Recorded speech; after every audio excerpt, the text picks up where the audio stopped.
ton petit pull rond. Oui, presque. On y arrivera un jour.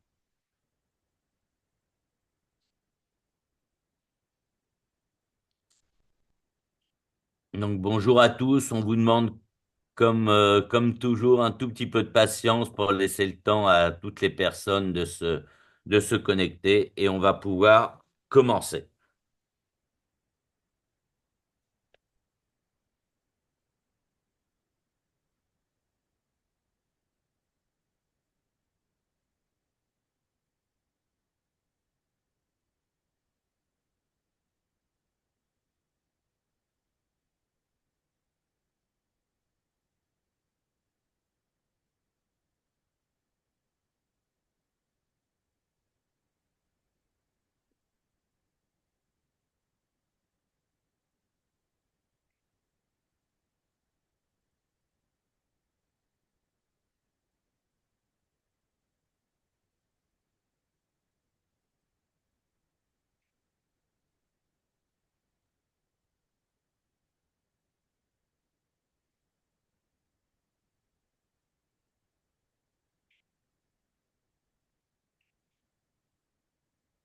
Bon, on va commencer, mon petit Patrick, qu'est-ce que t'en penses? Allez, on va démarrer. Donc, Parce que là, il y a du programme, hein? oui, on a un atelier qui est assez dense. Donc, bonjour à tous. Bienvenue pour ce 35e atelier virtuel. Donc, bon, comme d'habitude, on va essayer de couvrir l'ensemble du panorama. Les... Tout ça grâce, bien sûr, aux data GERS, qui ont été sélectionnés récemment pour notamment la Bastine par la HAS, pour notamment l'analyse de la prise en charge et le suivi des patients traités en pathologie de ville. Et puis également Sogurly, que la HAS a également retenu pour l'analyse des volumes de vente des médicaments et des dispositifs médicaux dispensés en France. Donc, tout cela nous permet de vous faire un panorama complet de ce qui se passe en officine. Et David, je te laisse tout de suite démarrer avec les sous-univers de la pharmacie. Donc, c'est à toi. Et ben, ravi de vous retrouver. Alors, un marché depuis le début de l'année qui est en croissance à plus 5. On voit médicaments de prescription obligatoire, premier contributeur à la croissance. C'est plus de 70% de la contribution à la croissance. Le deuxième est la santé familiale, avec une croissance de 2,7, suivi par la beauté et la diététique. Donc on voit des marchés qui restent dynamiques, alors moins dynamiques que ce qu'on a connu jusque-là, mais qui restent soutenus. Pour autant, quand on regarde sur les dernières semaines, et ben du coup, sur les 4 dernières semaines, le chiffre d'affaires est complètement flat par rapport à l'année dernière. Prescription de ville zéro. On est même légèrement négatif sur la délivrance issue d'une prescription hospitalière et le conseil passe sous les 5% de croissance, sachant que dans ces 5%, il y a aussi tout ce qui est lié à l'inflation. Et donc, c'est vrai qu'on a un marché sur cette fin d'année qui se freine et un volume qui passe en fonction des semaines, soit légèrement positif, soit légèrement négatif. Donc, on risque de finir l'année flat en termes de volume. Vous voyez, la santé familiale est négatif en volume. Pour autant, on l'a vu tout à l'heure, deuxième contributeur à la croissance. Le segment bébé-maman également en volume négatif par rapport à l'année dernière. Et donc, c'est vrai que tous ces éléments-là jouent sur le moral, jouent sur la lecture du trafic. Et puis c'est vrai qu'aujourd'hui, on a un calendrier qui est pas simple à lire, parce que quand on regarde au mois le mois les dynamiques, on a un effet jour qui est très important. En octobre, un jour de plus facturé. Mois de juillet, rappelez-vous, on était à 2 jours de plus. Donc on a un trafic depuis le début de l'année qui est à plus 2 en officine. Et quand on corrige euh, ces variations mensuelles, on a un mois d'octobre qui est légèrement négatif en termes de trafic par rapport à l'année passée, malgré le lancement de la campagne grippe qu'on verra dans quelques slides. Un petit focus sur les médicaments onéreux, puis je passerai la parole à Patrick sur les médicaments, tout type de médicaments, pour regarder que sur les plus de 1 930 euros, on a une croissance qui s'est stoppée. On est à plus 1. Rappelez-vous, en mois d'avril, on était quasiment déjà à plus. Là, on est à plus 1. C'est toujours 0,1% des volumes et 23% du chiffre d'affaires. Pour autant, quand on regarde sur le médicament au-dessus de 468,97 €, là où la marge pour le grossiste répartiteur est flat, là, on a une croissance qui repart à la hausse, plus 11%. C'est 0,4% des volumes et c'est 42% du chiffre d'affaires de ce que livrent les grossistes répartiteurs sur l'ensemble du réseau officinal. Donc, c'est ces effets de baisse de prix que reviendra tout à l'heure sur ce sujet, Patrick, pour l'aborder. Mais on le voit, ça impacte sur le chiffre d'affaires et pour autant, ça impacte dans une moindre mesure sur la marge de la pharmacie. Et quand on regarde l'évolution du prix moyen des médicaments. Donc en orange, les au-dessus de 1930 et en bleu, les au-dessus de 468,97 €. Vous voyez, hein, de 2019 à 2024, on est passé au-dessus de 468 euros, de 1 000 € en moyenne à 1 500 €, donc 50% de plus.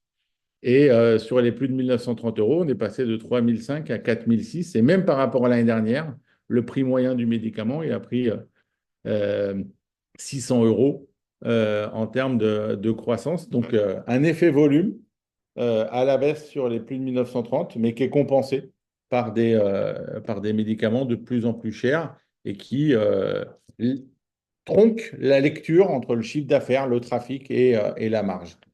Patrick, sur le Médoc, qu'est-ce que tu peux nous en dire?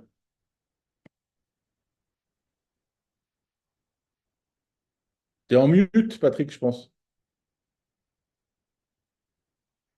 Tu es parti trop vite. Excusez-moi. Oui, juste un point sur les médicaments onéreux. Ce qu'il faut noter aussi, c'est que ce ralentissement sur les produits à plus de 1930 euros est aussi lié à des baisses de prix importantes qui ont eu lieu sur ces médicaments et qui sont passés dans la catégorie inférieure. Donc, il y a eu également cet effet en plus. Alors, le marché remboursable, lui, ben, le marché remboursable, il évolue à plus 6% en cumul fixe depuis le début de l'année, donc à fin septembre.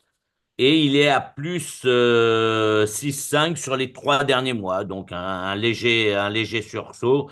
Et en volume, on a un marché remboursable qui est à plus 1,2. Alors, les labos qui tirent la croissance, ben, on voit que dans les 10 premiers labos, mis à part Bayer, Healthcare, tous les labos sont en croissance positive et les géants, les gros du marché, Viatris, Pfizer, Biogarant, AstraZeneca, BMS et Roche, ont des croissances supérieures à celles du marché.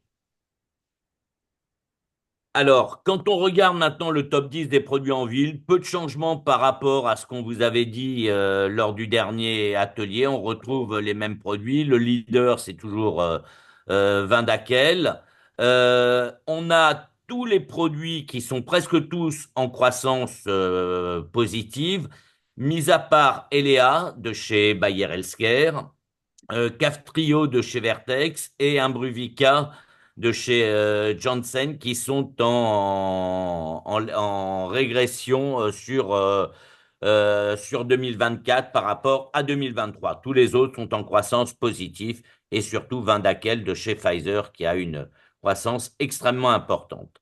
En ce qui concerne, quand on regarde les classes, le top 5 des classes en croissance et en décroissance, ben on voit que le top 5 des classes en croissance ben, est largement positif par rapport au top 5 des classes en décroissance. La N07X, les autres produits du système nerveux central, est leader dans cette croissance, au même titre que les inhibiteurs de l'interleukine. Vous avez après les mêmes classes, hein, on retrouve la L01H, les antidiabétiques inhibiteurs de la SGLT2 et les antagonistes de l'hormone cytostatique en décroissance. On retrouve les produits d'imagerie médicale qui ont été déremboursés depuis et qui sont sortis du circuit de distribution traditionnel donc depuis le mois d'avril. Donc c'est les deux premières classes en décroissance et après on retrouve les produits de la fibrose cystique, également les antidiabétiques inhibiteurs DPP4 et les inhibiteurs directs de la thrombine qui sont en décroissance. Alors, dans la croissance du marché remboursable entre 2024 et 2023, on voit un décrochage. Quasiment l'année 2024 a toujours été mois par mois inférieure en croissance à celle de 2023.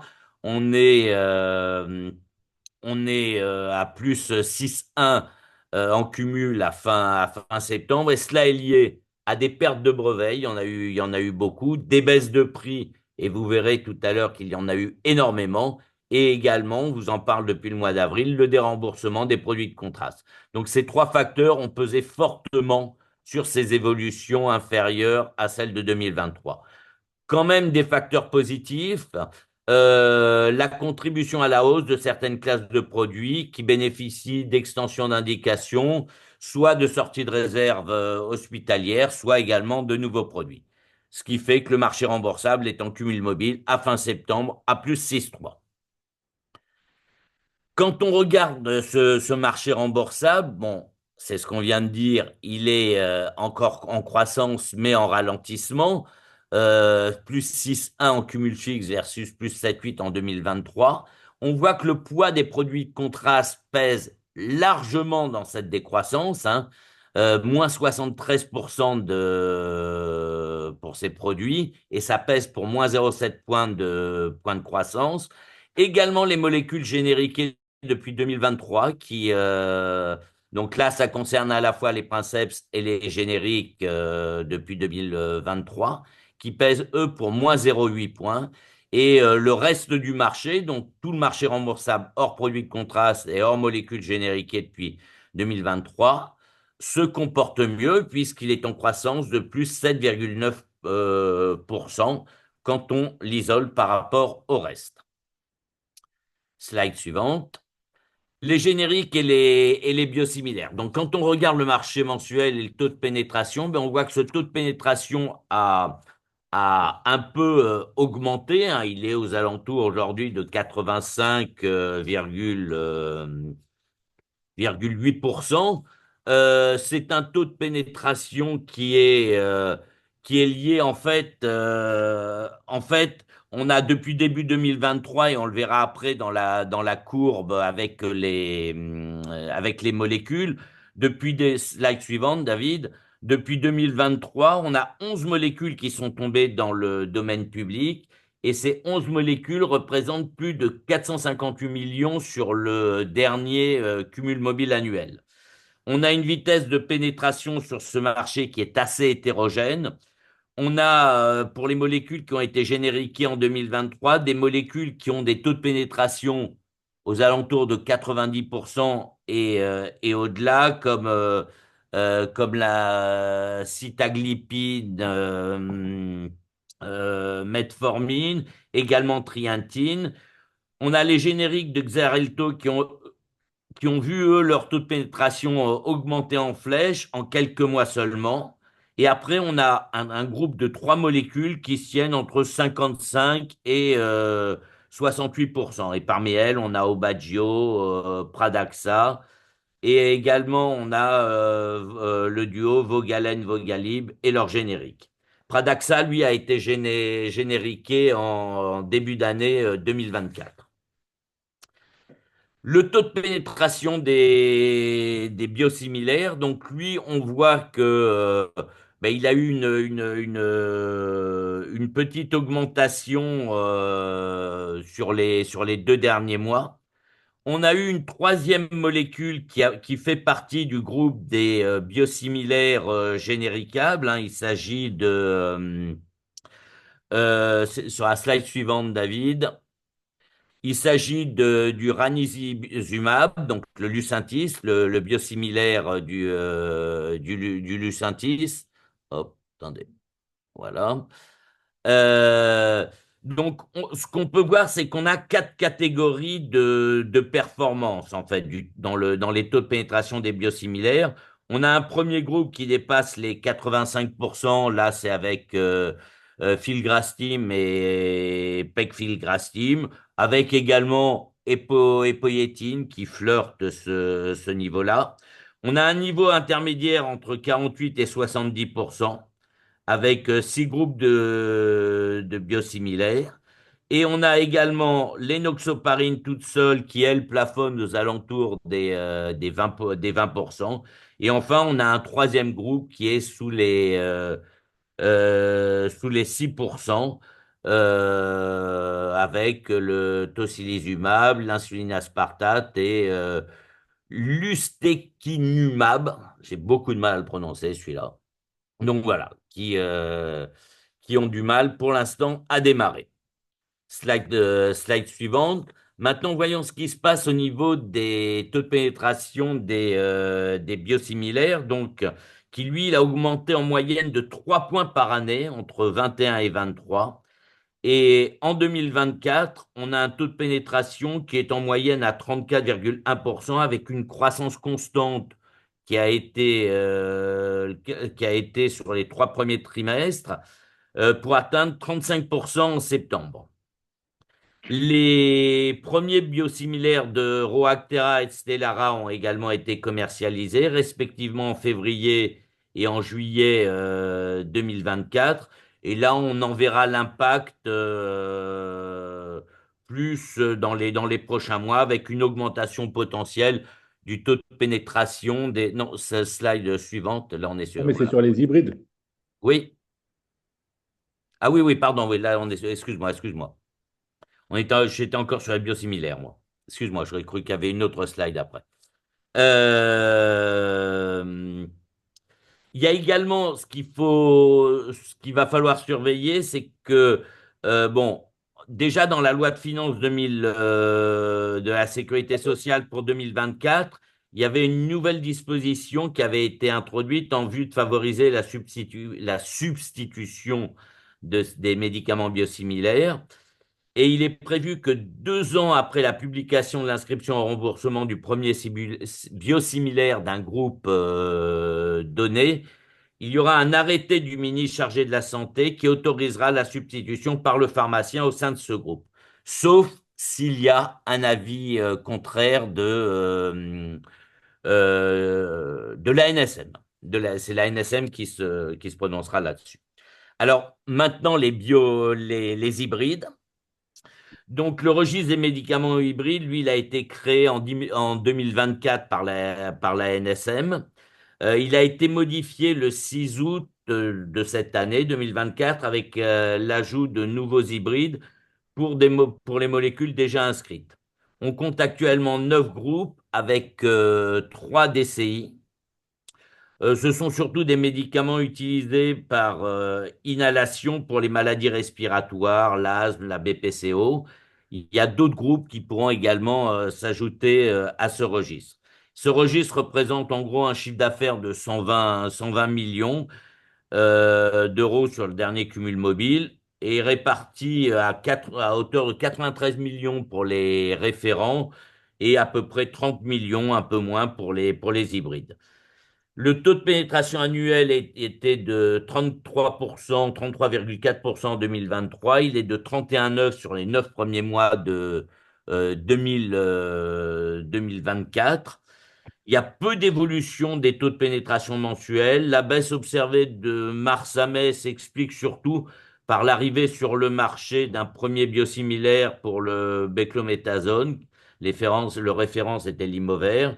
Et c'est d'un des groupes qui a fait chuter en fait le taux de pénétration, le temps de la montée en puissance de la nouvelle spécialité hybride. Et également l'application au 1er août 2024 de l'égalité des marges de pharmaciens entre la délivrance d'une spécialité hybride et de celle du référent pourrait également avoir un impact sur le marché des hybrides sur ces prochains mois. Donc ça, on le suivra. Alors faisons maintenant un point sur la régulation du médicament. Tout d'abord, la régulation, l'évolution du chiffre d'affaires régulé sur 5 ans. On voit que ce chiffre d'affaires régulé sur 5 ans, ben, il augmente très fortement. Vous voyez que il est entre 2020 et 2024, il y a une très forte pente. Ça, c'est le chiffre d'affaires brut. Il est à 36 milliards 146 millions, ville plus hôpital. Mais quand on regarde maintenant le chiffre d'affaires net, toujours ville plus hôpital, ben on voit que cette croissance est beaucoup plus faible. Donc le chiffre d'affaires net, on tient compte des reversements, de la clause de sauvegarde, de tous ces éléments qui diminuent bien sûr, et on voit donc que la croissance est beaucoup plus faible. Donc les projections sur 2024, hein, c'est ce que vous avez en pointillé, donnent la même tendance, c'est-à-dire encore une évolution assez forte en brut, mais un très fort ralentissement sur le net. Slide suivante. Donc, je vous avais dit tout à l'heure que on allait faire le point sur les baisses de prix. Ben, les baisses de prix cette année ont été extrêmement importantes. On va se focaliser sur la partie droite du slide, hein, comme d'habitude, qui est la valorisation en économie et sécurité sociale. En ville, à fin septembre, même si on a pris tous les changements de prix connus au 25 octobre 2024, on s'est basé sur les volumes à fin septembre et on voit qu'à fin septembre, on est déjà à moins 631 millions et tout ce qui est déjà annoncé sur la fin de l'année, il y a 223 millions de plus, ce qui fait pour la ville moins 853 millions d'euros d'économie brute. Pour l'hôpital, même chose, moins 383 millions à fin septembre, moins 125 millions supplémentaires sur la fin de l'année, donc on est à moins 508 millions. Ce qui veut dire qu'au total, en brut, on prévoit des baisses de prix à hauteur d'1,361 milliard en brut. Même si on prenait un coefficient de 20% pour passer du brut au net, on serait en gros à 1,1 milliard. Ce qui veut dire bien au-delà de l'objectif de baisse de prix de la loi de finances de la sécurité sociale qui était de 850 millions en prix net. Donc, de très très fortes baisses de prix. Quand on regarde maintenant un peu la saisonnalité de ces baisses de prix, ben on voit qu'en 2023, déjà, il y avait eu 486 baisses de prix. Cette année, à fin octobre, on en est déjà à 970, donc presque le double qu'en 2023, elles avaient été surtout focalisées en début d'année, alors qu'en 2024, bien sûr, il y a eu un pic en début d'année, mais on en a eu toute l'année au fil de l'eau.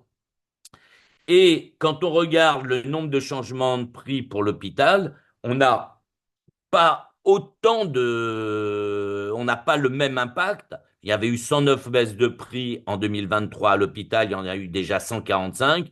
Là, elles sont surtout concentrées à l'hôpital sur le début de l'année. Donc voilà pour cette saisonnalité. Et concernant maintenant les effets reports pour 2025, à quoi s'attendre? Donc on sait déjà qu'on est déjà à 853 millions, c'est ce qu'on a vu tout à l'heure pour la ville. On a 224 millions d'effets reports pour 2025. À l'hôpital, on a 151 millions d'effets reports, ce qui veut dire que déjà, avant même que l'année commence, on a 374 millions de baisses de prix qui sont déjà enregistrées en prix brut pour 2025. Donc, c'est l'effet report des baisses de prix appliquées en 2024.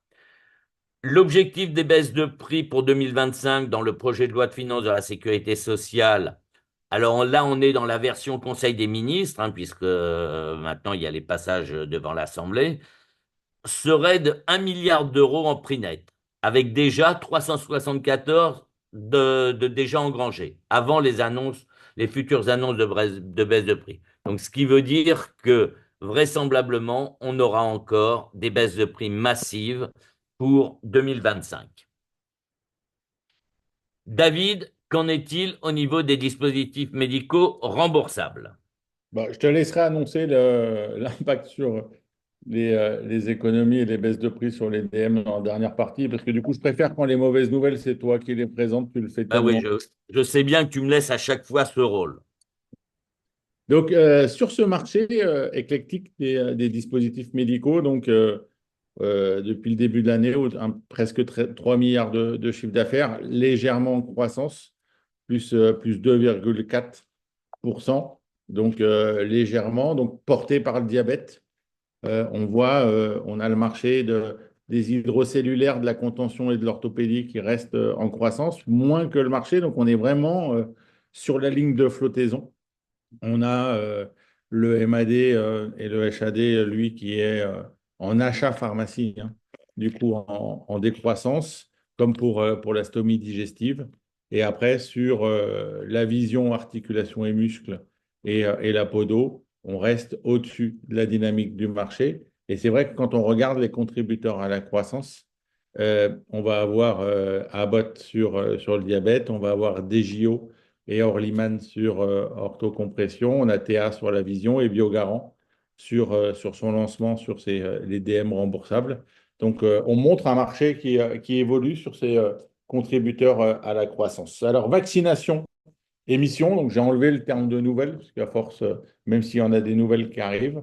Grippe, bah, on peut dire un démarrage complètement raté. Je pense qu'il y avait encore le frein à main. Alors, on peut trouver toutes les bonnes raisons. Probablement également communication peut-être pas claire. Alors, je ne sais pas, mais dans les discussions que j'ai pu avoir avec certains pharmaciens et certains patients, entre vaccination Covid, vaccination grippe, est-ce que c'était les deux ensemble, les deux séparés? Enfin, le fait est que force est de constater qu'on est à -15 par rapport à l'année dernière. Quand on voit le poids que représente le début de la campagne, on a un début de campagne qui est pas bon du tout. Pour autant, la part de la vaccination réalisée en pharmacie est en forte croissance, plus de la moitié, 54%, c'est plus 6 points par rapport à l'année dernière. Donc, le réflexe, quand on veut se faire vacciner, d'aller en pharmacie, fonctionne. Pour autant, on a un déficit d'attractivité ou de relais ou de solidarité autour de cette vaccination. On sait que les hôpitaux sont surchargés, donc va poser la question de rattrapage. Alors, si je vois quand même un peu de points positifs, sur les 5 premiers jours, on était à -20%. Là, on n'est plus qu'à -15%, donc peut-être que on va pouvoir faire tromper les statistiques et montrer que le démarrage peut être rattrapé sur la deuxième partie.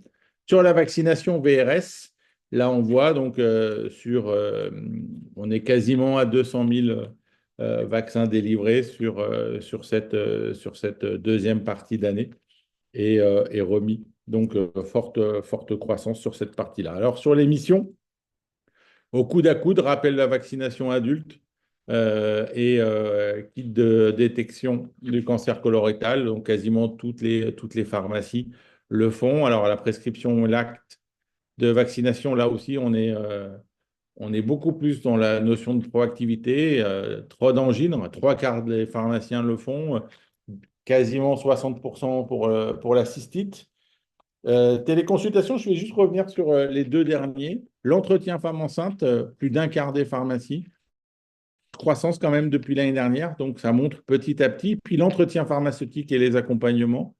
Donc là aussi, on rattrape. Alors on est parti de très très bas, on a eu difficulté, mais on voit que ça prend petit à petit. On est quasiment doublé par rapport à l'année dernière, avec le rendez-vous de prévention où c'est déjà 6% des pharmacies qu'on en fait au moins un.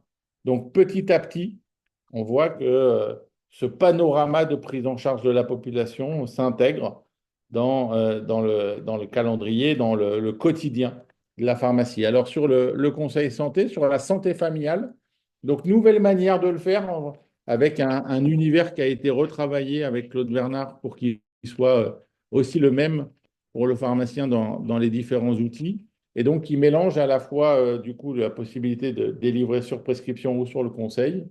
Donc, toute la santé familiale, plus 2,7%. Premier contributeur à la croissance depuis le début de l'année, c'est le segment d'ORL. Le deuxième, la vitamine et carence et l'immunité. Et le troisième, le segment de la digestion.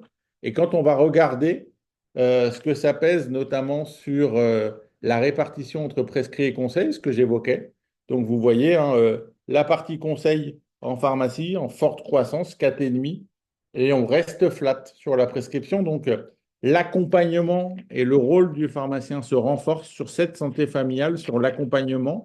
Et quand on regarde les contributions, on va le voir tout à l'heure sur le marché, mais vous savez que j'aime bien jouer avec les TVA et me moquer un peu de l'usage qu'on peut en faire. Mais c'est pour vous montrer sur la santé familiale, on s'est amusé avec l'équipe à regarder le prix moyen des produits par taux de TVA et en raisonnant en prix consommateur et en prix hors taxe, sachant que vous le voyez, hein, les principaux contributeurs à la croissance sur la santé familiale, c'est la TVA à 10, à savoir du coup médicaments d'OTC, et les DM, TVA à 20%. Mais quand vous regardez, uniquement, prenons cet exemple-là, un prix moyen d'un complément alimentaire à 8,10, prix TTC à 8,88 sur un statut DM, et ben quand vous le regardez hors taxe, ben du coup, dans un cas, vous êtes à 7,67, donc c'est plus cher hors taxe sur un complément alimentaire que sur un DM. Donc,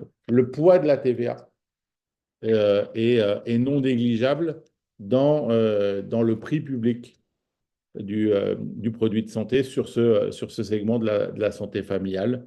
Et là, vous voyez les différences de prix par taux de TVA.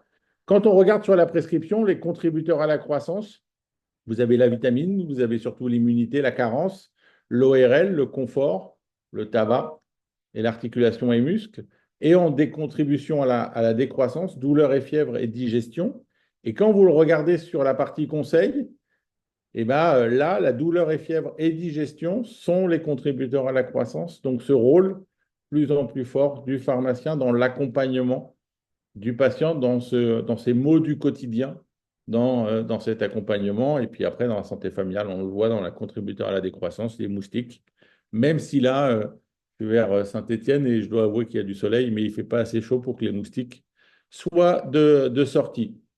Dans cette croissance qu'on évoquait, clairement portée par la hausse des prix, puisque plus 2,9 sur le mois de septembre par rapport à l'année dernière. On est plus 2,9 excusez-moi, par rapport à ce début d'année et plus 4,1 par rapport à l'année dernière sur l'accompagnement et la prise en charge de sa santé familiale sur le conseil du pharmacien et son évolution. Petit focus sur l'ORL, plus 11 sur ce début d'année, sachant que la partie conseil pèse pour 90% du segment.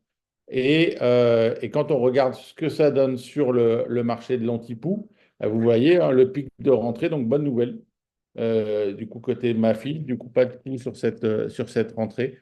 Et un marché qui est sur cette rentrée à légèrement décroissance, moins 0,6.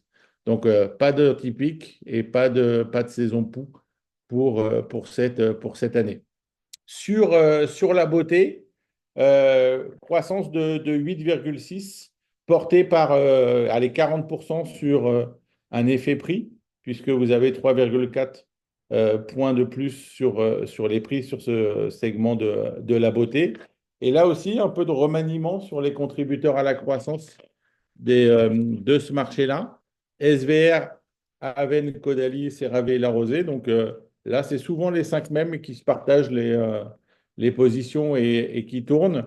Et ensuite, on a Nux, on a Herborian qui fait son entrée dans le top 10, La Roche-Posay qui reste dans le top 10 et les Secrets de Loli, suivi d'Uriage. Donc, très centré Dermo, très centré marque aussi innovante ou qui arrive sur le marché, sur ce marché de la beauté. Et puis, un petit focus sur l'hygiène bucco-dentaire pour changer un petit peu, puisqu'on avait une question tout à l'heure dans le chat sur les couleurs. Et donc, sur ce segment-là, plus 5,7 sur le réseau officinal, avec une inflation forte quand même, plus 4,6 par rapport à septembre de l'année dernière.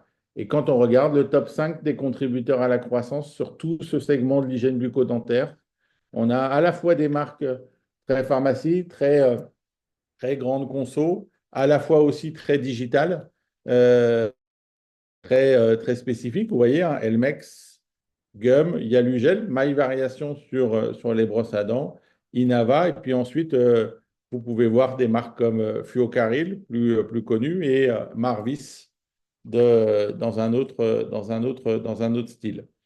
Patrick, l'hôpital? Merci David.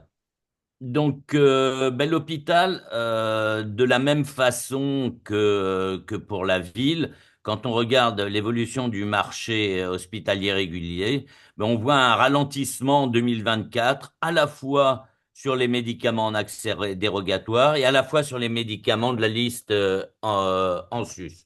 Vous voyez les évolutions qu'il y avait en 2023-2024, l'évolution du T3 2022-2023, l'évolution du T3 2024 est bien en dessous des autres évolutions. Slide suivante. Donc, quand on regarde par segment, hein, donc d'une part les médicaments en accès dérogatoire, on voit ce ralentissement, hein, et notamment quand on compare le T3 2024 au T3 2023, on le voit qu'il est déjà à moins 4,6%. Donc, il y avait eu une forte augmentation de ces médicaments en accès dérogatoire, mais là, certains ont vu leur statut modifié et il y a une croissance qui est beaucoup plus faible. Quand on regarde non, les médicaments de la liste en sus, on voit également que par rapport à 2023, l'évolution est inférieure. Elle était en cumul mobile en 2023 à 15,4%. En cumul fixe de janvier à septembre, on est simplement à 9,3%. Slide suivante. Donc, maintenant, nous allons passer au projet de loi de finances 2025. Alors, le décryptage, c'est difficile. Vous savez que le projet de loi de finances a été déposé, est examiné depuis le 28 octobre. Il devait être normalement fini hier pour un vote aujourd'hui à l'Assemblée nationale. Bon, on verra s'il y a un recours au 49.3 ou pas. Mais en tout cas, slide suivante.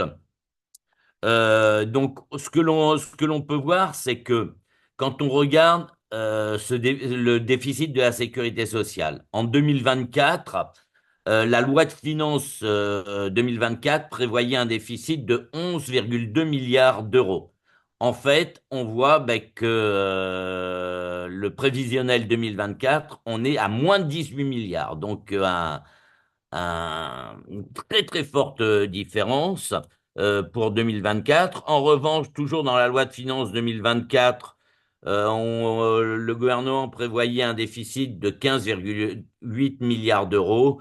Là, cette année, on prévoit 16 milliards et ensuite un déficit qui se maintient, voire même qui augmente un peu dans le temps sur 26, 27 et 28. Ça, c'est dans la loi de finances 2000, dans le projet de loi de finances 2025. Alors, tout cela est dû en particulier, hein, au déficit de la branche vieillesse et de la branche maladie. On ne va pas rentrer dans le détail. Alors, quand on regarde maintenant l'Ondam, quand on fait le point sur l'Ondam 2025 a été fixé à plus 2,8%, avec un objectif d'économie globale de 4,9 milliards d'euros. Et sur ces 4,9 milliards d'euros, on en demande 1,6 milliard d'euros aux produits de santé, c'est-à-dire 33%. Et cela se concentre sur des baisses de prix, 1 milliard d'euros. Donc tout à l'heure, je vous disais qu'on était déjà à 374 millions déjà engrangés avec les effets report. Donc déjà 1 milliard pour les baisses de prix. Il y a 0,2, donc il y a 200 millions pour les baisses de prix sur les dispositifs médicaux. Et après, sur le bon usage du médicament, qu'on appelle maintenant le plan de sobriété des usages, il y a déjà 400 millions, donc c'est sur les effets volume. Donc 1,2 million de baisse de prix à la fois sur le médicament et l'EDM et le reste sur d'autres aspects. Slide suivante. Donc, quelles sont les mesures qui concernent le médicament et le DM dans dans le PLFSS? Il y a l'article 9, c'est la clause de sauvegarde 2025. L'article 19, c'est le renforcement de la lutte contre les pénuries. Et l'article 20, c'est le conditionnement de la prise en charge des dispositifs médicaux numériques à l'attestation d'une utilisation effective par l'assurance maladie. Donc, on va voir un tout petit peu plus en détail ces trois articles. Alors, avant de rentrer sur ces trois articles, d'abord un rappel des mesures qui devaient entrer en vigueur dans la loi de finances 2024 et qui concernaient la clause de sauvegarde 2025 payée en 2026. Bon, il faut suivre. Donc, il y avait une nouvelle assiette de calcul de la clause de sauvegarde. La clause de sauvegarde 2025, l'assiette était basée sur les montants remboursés par l'assurance maladie, alors que jusqu'à présent, c'était versus le CA déclaré à l'ACOS, et ça, c'est jusqu'en 2024. Ensuite, il y a le barème de calcul de la contribution M. Donc, dans la clause de sauvegarde de 2025, la contribution est passée à 90% du dépassement, alors qu'avant, il y avait trois tranches, une tranche à 50%, une tranche à 60%, une tranche à 70%. Donc maintenant, une tranche unique à 90%.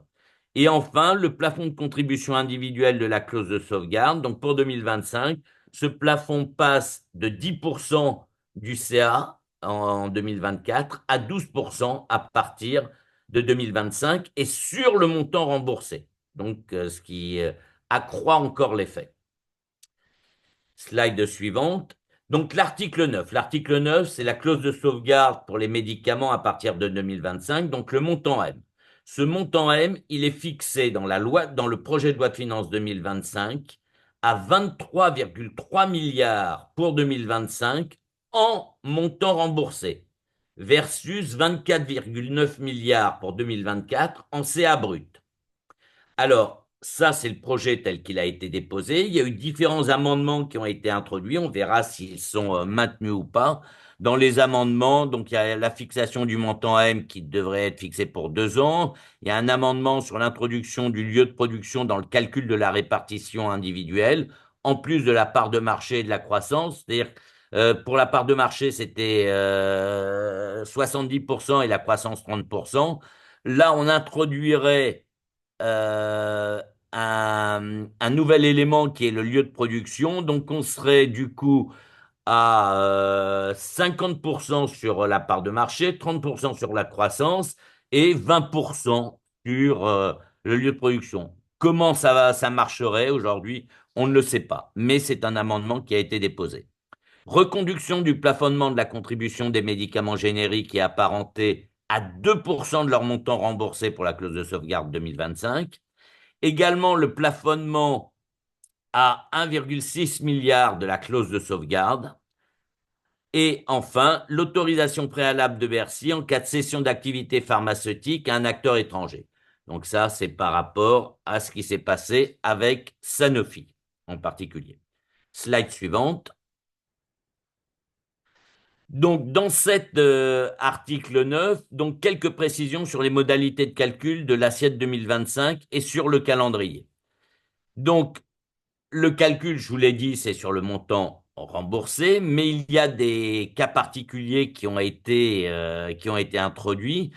Pour les transferts de produits en cours d'année, il y aura prise en compte de la date d'entrée en vigueur de l'arrêté publié au JO comme date de référence. Il y aura également déduction des EMI et des ERI de l'assiette. Donc les EMI, c'est l'écart médicament indemnisable et ERI, c'est l'écart rétrocession indemnisable. Ensuite, si l'assiette est inférieure aux remises appliquées au laboratoire, alors le montant de la contribution versée sera nul. Les entreprises créées depuis moins d'un an ne seront pas redevables de la contribution, sauf si elles résultent d'une fusion ou d'une scission. Pour le calcul de la part de la contribution du laboratoire, alors, lorsque les montants remboursés au titre des spécialités en accès compassionnel pour l'année 2024 ne sont pas connus, on prendra les montants remboursés pour l'année 2025 et on les substituera pour 2024. Les produits importés dans le cadre d'une rupture et sans codification ne seront pas intégrés. Et les montants SPF pour l'année 2024 seront également à comptabiliser. Alors, le calendrier, normalement avant le 15 juin, la CNAM, la TIH et la NSP vont communiquer à la hausse le montant remboursé par l'assurance maladie de chaque laboratoire.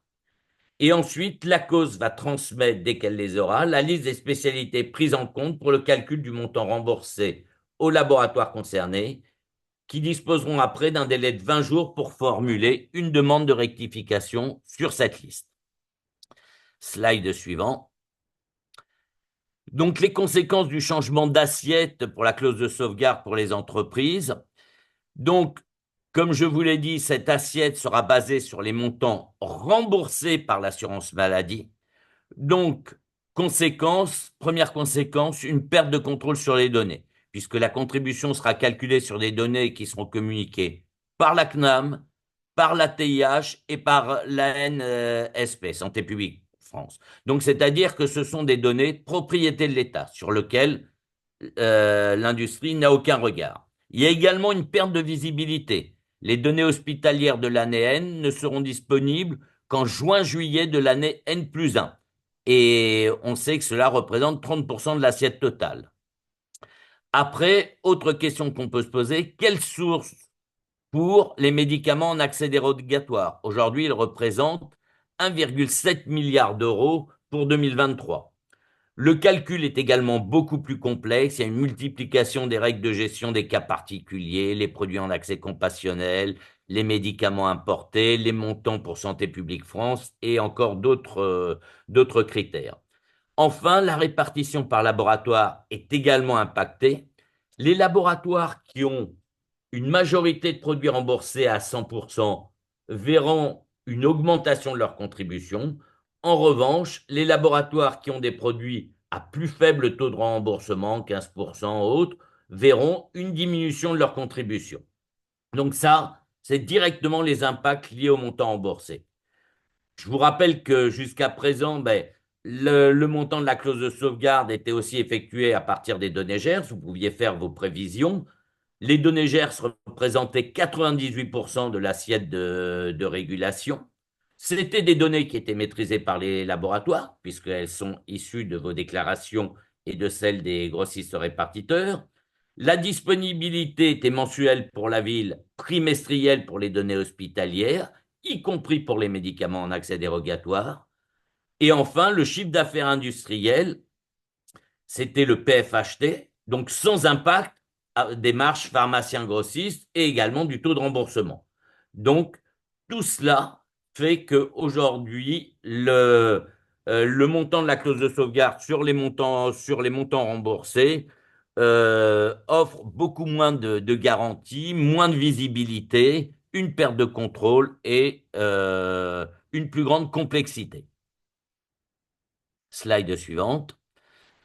Donc, la clause de sauvegarde sur l'EDM, elle va se mettre en place à partir également de 2025 et l'assiette va également se faire en montant remboursé, mais hors TVA, alors que jusqu'à présent, la TVA était incluse.